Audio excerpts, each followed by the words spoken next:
Noong niyaya siya ni Sekim na pakasalan siya at nag-promise itong babalik para makita ulit itong si Sekim.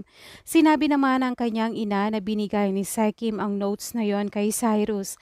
Kaya pagtatanong ni boss na bakit naman ibibigay ni Sekim ito kay Cyrus. Tugon naman ng kanyang ina na ang kanyang kuya ay sobrang masikreto. Dagdag pa nito na siguro ay nai-inlove na itong si Cyrus kay Sekim. Sinabihan naman niya ang kanyang ina na wag nang papuntahin pa si Sekim ulit at masyado itong busy sa work. Dahil nakaramdam naman ng selos itong si boss kaya tinawagan niya si Jordy at pagtatanong kung kasama niya ba si Secretary Kim. Sagot naman ni Jordy na medyo malayo ito sa kanya at magkausap sila ni Cyrus ngayon. Mas lalo ngang nagselos si boss nang sinabi pa ni Jordy na sobrang lapit nila sa isa't isa.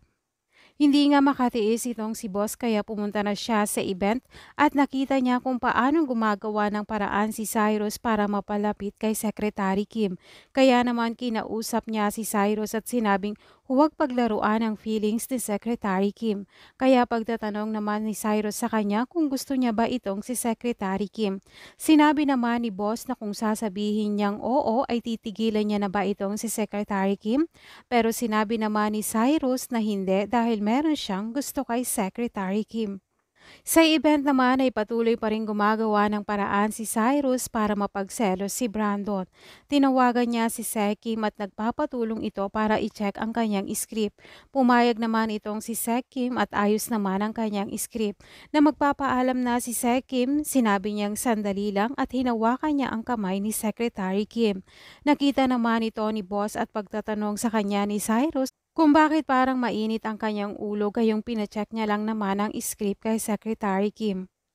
Gusto namang magpaliwanag ni Sec Kim pero hindi ito natuloy dahil pinapatawag na itong si boss. Hanggang sa nagsimula na rin ang interview kay Cyrus at pagtatanong sa kanya kung nagkita na ba sila ng kanyang once in a lifetime.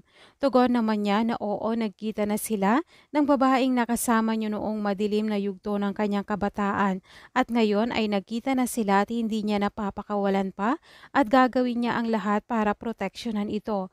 Nakita naman ni Sec Kim na narinig ito ni boss kaya gusto niya itong kausapin at magpaliwanag. Hinabol ni Sekim itong si boss at sinabi niyang may gusto siyang sabihin.